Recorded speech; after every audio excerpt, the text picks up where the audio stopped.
E o embaixador dos Estados Unidos em Israel ironizou Emmanuel Macron ao sugerir que o presidente francês vai oferecer uma parte do território para os palestinos na faixa de Gaza. Macron anunciou que vai reconhecer o Estado palestino no mês de setembro. Fabrício Naitz, que está de volta para detalhar para a gente tudo isso. Fabrício. Exatamente, Soraya. O Mike Huckabee afirmou que o Macron vai ceder uma parte da Riviera Francesa, ali no sul da França, aquela região maravilhosa, Nice, Cannes, coladinho ali em Mônaco, que já é outro país, e que essa região será dada para os palestinos, terá o nome de Francestine, que seria uma Palestina francesa, vamos dizer assim. É isso que afirmou o embaixador americano em Israel, Mike Huckabee, após o anúncio do presidente Emmanuel Macron, que a França irá reconhecer a partir de setembro, quando teremos a Assembleia Geral da ONU, o reconhecimento do Estado palestino.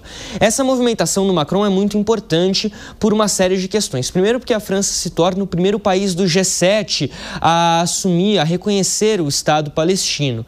Segundo, porque a França é, na Europa, o país que tem a maior comunidade muçulmana e também a maior comunidade judaica em todos os países europeus. Nenhum país tem tantos muçulmanos e tantos judeus na Europa quanto a França. Então, esse é um assunto muito caro para o presidente Emmanuel Macron.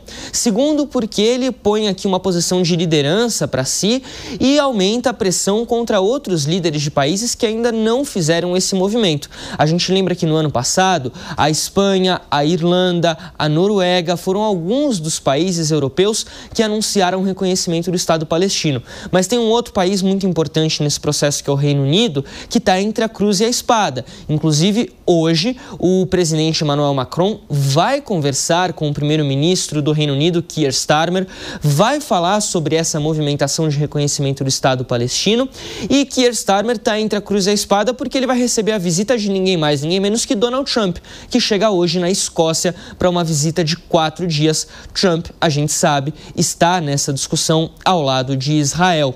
O primeiro-ministro, o chanceler alemão também, Friedrich Merz, também tem uma posição ali muito complicada, porque historicamente os alemães são vistos como os responsáveis, eles são os responsáveis pelo Holocausto, o maior crime, o maior genocídio da humanidade que foi contra o povo judeu durante a Segunda Guerra Mundial. E aí, historicamente, a Alemanha se posiciona também bastante ao lado de Israel como forma de promover uma certa reparação histórica pelo que aconteceu lá na Segunda Guerra Mundial. Agora, vários países árabes ficaram contentes com essa manifestação de Emmanuel Macron, principalmente a Arábia Saudita, que é um dos principais nomes nesse meio. Agora, o que acontece aqui? Uma coisa é você falar, eu reconheço o Estado palestino. Outra coisa é você fazer alguma coisa nesse sentido. É você tomar alguma atitude de fato. Porque o reconhecimento, ele não passa hoje de uma mensagem. Ele não é necessariamente efetivo. O que pode ser efetivo aqui? Algum tipo de pressão contra o governo de Benjamin Netanyahu, contra o governo israelense,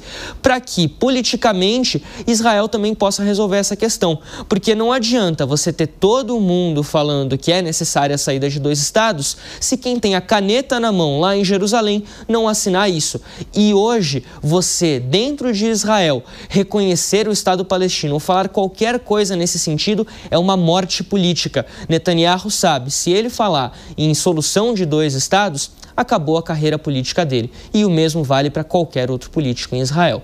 Chega a ser irônico, né, Soraya? Nice, rapidinho aqui antes da gente ir para o intervalo, porque o próprio Trump falou em construir uma nova cidade, uma espécie de Riviera na faixa de Gaza. E aí o Huckabee fala de Riviera Francesa para levar os palestinos. Exato. Valeu, Nice. Obrigada. Até mais.